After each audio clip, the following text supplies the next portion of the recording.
who was a former, at that point he had just stepped out of his role as foreign secretary, stepped into the PMO as special envoy at a time of like all this climate diplomacy around Copenhagen. And there, Jairam Ramesh really tried to assert himself, and he did make noises and statements. I think they established a peaking year, and sorry, not a peaking year. What was it? What was the? I'm trying to remember what. Yeah, so they said a peaking level. They said India's emissions would never go, per capita emissions would never go above that of the developed countries. Mm-hmm. And so I think that was like a big progressive statement. It was something in the way of a target, which India had like firmly decided not to do. And then soon after we had the actual intensity target and so on come out.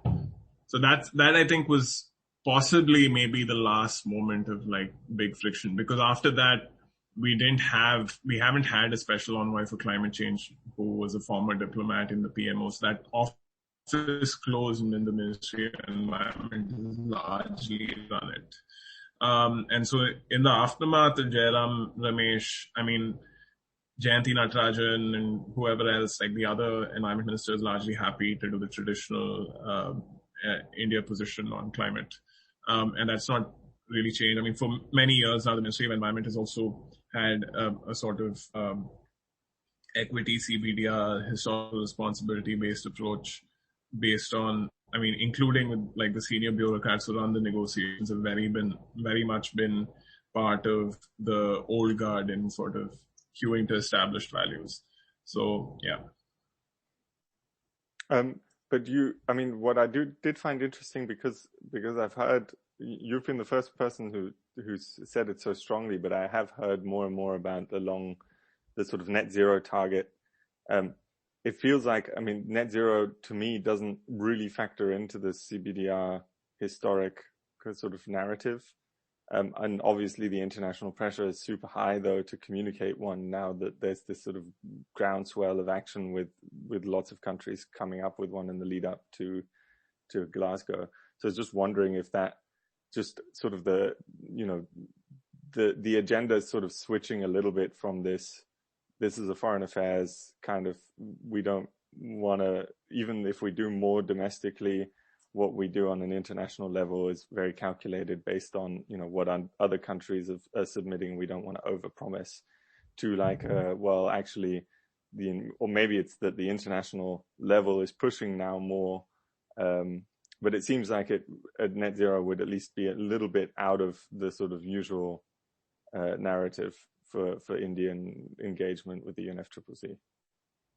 Well, this is purely speculative territory because we don't know what this net zero pledge might look like. I mean, I know there are some people who say it's 2050 or 2047, 100 years after independence and stuff.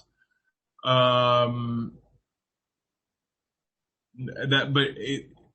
don't see that happening, honestly. Like, I think CEW has just come out with a report that just shows how much of a heavy lift it's like 3 tons of carbon per capita, some like ridiculously low number. And I don't think, honestly, I mean, I don't know how much the technological frontier will advance to make that possible. At least with what we have right now, I think it's impossible to expect India to do it. I actually have been thinking about this quite a bit, and I want to write something about it soonish, but I don't think net zero is actually incompatible with CBDR principles or principles of climate justice.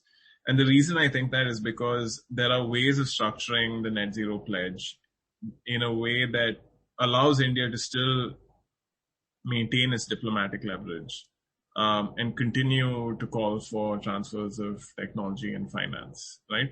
Mm-hmm. Now, the way I see it happening, or I would hope, it's not, I don't see it happening this way, but I would hope the way it happens is India does 10 years after China. So it's 2070. It's not science-based, obviously, right? So at some level, there is a compromise here where the science-based target is sort of, but it's almost impossible to imagine we could get to net zero 10 years before China or even the same year as China, right? It's just, like beggars belief that could even happen or that we would ever pledge that. But with 2070 and a net zero, you make that the outer limit, and then you say, we're happy to push it up further and further to 2060 and 2050, provided that we get, hello? Yeah. Are you there? I'm still here. Yeah, oh, okay. I thought it cut out. Yeah, provided we get preferential access to technologies in finance. Now, the reason, I know this is basically the line that's been going on forever, but I think the key difference now is, given that this is now officially a climate emergency and tons of money is being pumped into innovation, and it's kind of like it's a slightly less intense version of what happened with COVID, right? In terms of the vaccines, I think we're really seeing, like, the conversation around hydrogen has become so big, the conversation around CCS. So let's just assume these technologies start maturing, say, by 2040, 2045. So in about quarter of a century from now. You make sure you get preferential transfers, make sure that a large CCS installation has a state-backed guarantee from, say, US or Germany or whatever, like part of their commitments to de-risk all of these investments, let the foreign direct investment flow, let it count towards the broader construct of climate justice. And then you can push it up to 2060 and 2050, right? I think the way India should position itself now is to say, okay, there is a technological wave coming.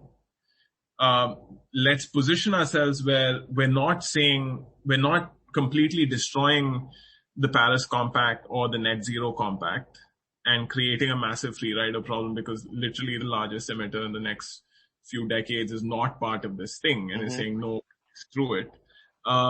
But position yourself in a way that you are making a good faith effort, but you can make it much more quickly. And if everyone actually cares about 2050 1.5 and net zero, then like actually cough it up, right? And so I think you can square these two things in a way that motivates action from the West in terms of finance and technology, is beneficial to Indian development, possibly, I don't know.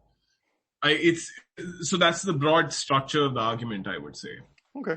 No, I mean, that makes sense. And I think it's a good point that just because, net zero isn't necessarily incompatible with CVDI, depending on how you set the targets and what kind of conditions you apply to overachieving sort of the non-conditional targets.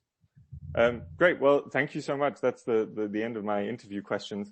I would have one last question, which is, even though I think I'm getting pretty close to saturating the sort of contact base